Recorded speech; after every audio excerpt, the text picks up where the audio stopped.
नमस्कार, तिरहुत न्यूज़ में आपका स्वागत है और मैं वैष्णवी। अभी हम आ चुके हैं मिठन सराय माधोपुर में, जहां पे अवैध खनन को लेकर जैसा कि आप देख सकते हैं मुजफ्फरपुर बूढ़ी गंडक नदी के किनारे बसा शहर मुजफ्फरपुर है और आज इस गांव में ग्रामीणों के लिए काफ़ी चिंता का विषय बन चुका है। हम यहां पे बांध के किनारे हैं, यहां पे अवैध रूप से कटाव होता आया है, जैसा कि आप देख रहे हैं हमारे पीछे। पैगंबरपुर कोल्हुआ मिठन सराय विकास समिति की ओर से अवैध रूप से खनन को लेकर आज ग्रामीणों ने मिलकर बैठक की। बैठक का मुद्दा बिल्कुल साफ था कि विपरीत कटाव के कारण काफी नुकसान का सामना करना पड़ रहा है। वक्त रहते अगर प्रशासन ने सुध नहीं ली तो काफी जान माल का नुकसान हो सकता है। वहीं महापंचायत बैठक कर ग्रामीणों ने निर्णय लिया कि 2 वर्षों से ध्वस्त रिंग बांध को बुधवार से श्रमदान देकर मरम्मत कार्य शुरू किया जाएगा। आने वाला है बारिश का मौसम, इससे पहले सारे ग्रामीण लोग एकत्रित होकर के ऐसा निर्णय लिए युवा के माध्यम से बैठक हुआ है। क्या निर्णय लिए हैं आप लोग? निर्णय लिए हैं कि हम लोग हर साल इस बाढ़ की भारी भूमिका के कारण हजारों परिवार बेघर हो जाते हैं। कई लाख मेट्रिक टन भूमि के फसल नष्ट हो जाते हैं। यहाँ के गरीब मजदूर जो गंडक नदी के किनारे बसे हैं, उनको हर बार हाईवे के पर कई महीनों तक शरण लेनी पड़ती है। इसका कारण है कि ये गंडक किनारे जो इसके सुरक्षा के लिए जो टेनी बांधा गया था, वो आज 3 साल पहले बुरी तरह ध्वस्त हो गया।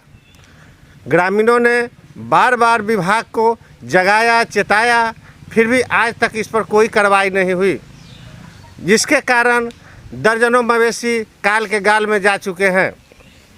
अतः इस बार आसपास के मिठन सराय, माधोपुर, लश्करीपुर, कोल्हुआ के आम ग्रामीणों ने यह निर्णय लिया है कि इस बार अगर सरकार इस बांध को पूरी तरह कंप्लीट नहीं करती है तो ऐसे में हम ग्रामीण इसको श्रमदान के द्वारा इसको बनाएंगे। अतः इस बात का निर्णय बुधवार को हम लोग रखे हैं कि इसके लिए श्रमदान का हर लोग मिलकर श्रमदान करेंगे। कि अवैध रूप से यहाँ पे कटाव होता आ रहा है, जिससे बाढ़ की स्थिति और बहुत गांव वालों को भी नुकसान हो सकता है।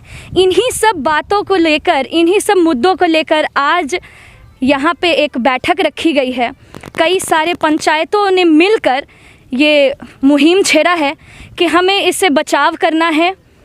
तो आइए हम बात करते हैं क्या निर्णय लिया गया, कैसे इस बात को आगे ले जाकर कैसे इसे बच सकता है। आइए हम बात करते हैं, बताइए।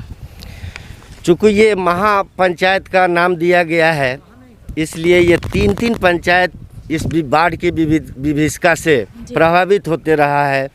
तो प्रत्येक पंचायत से 2 जनप्रतिनिधियों को यहाँ बुलाई गई है।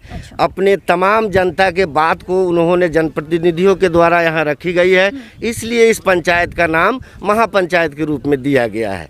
क्योंकि सरकार के लॉकडाउन और सोशल डिस्टेंसिंग मेंटेन करने के लिए भी हम लोग कृत संकल्पित हैं। बात रही इस टेनी बांध की, तो पिछले 2 वर्षों से ये बांध अपनी धारा को सीधे विपरीत दिशा में लेकर के जा रही है। पहले वर्ष में यह 25 फीट के आसपास ये बहाव इसका हुआ था। दूसरे वर्षों में देखा जाए कि अभी ये लगभग 200 फीट का ये दूरी बना लिया है।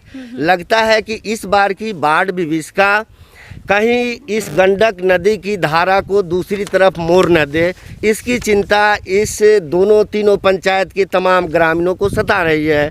तो इसको लेकर के हम लोग विषहर स्थान के पास टोटल ग्रामीणों के सहयोग से ये आपसी एक कमेटी के द्वारा, जिसका नाम है पैगंबरपुर मिठन सराय विकास समिति, जिसके माध्यम से यह निर्णय लिया गया है कि सामने बुधवार को हम सभी ग्रामीण आपस में मिल बैठ करके स्वयं कर सेवा के द्वारा इस बड़ी बांध को 200 फीट दूरी को हम लोग भरने का प्रयास करेंगे, जिससे आने वाले समय में हम बाढ़ विभीषिका से जान माल सहित और अन्य प्रकार के विभीषिकाओं से बचा जा सके। ये लगभग कितने टाइम से ये ऐसा चल रहा है?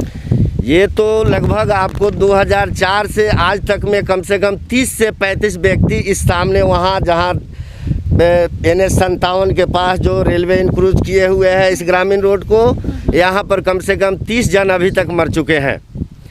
तो इस विभीषिका को 4 से ही काउंट किया जाए, लेकिन पहले धारा उधर से पानी आता था और गंडक में चली जाती थी। अब है कि गंडक की पानी गांव में चली जाती है। गंडक का यह संगम घाट से होकर के इसका मुख्य बहाव है।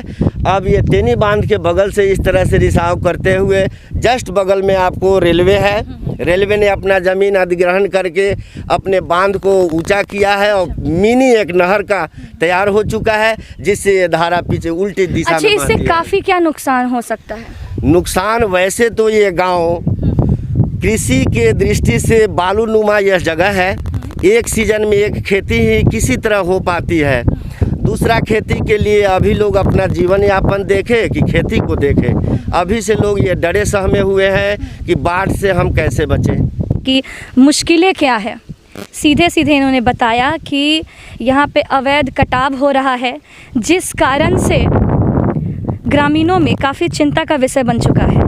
और उन्होंने ये ठाना है कि बुधवार को ये खुद से कोशिश करेंगे कि ये जो कटाव, ये भारी मात्रा में कटाव होता आया है, इसको भर सके। तिरहुत न्यूज़ से वैष्णवी।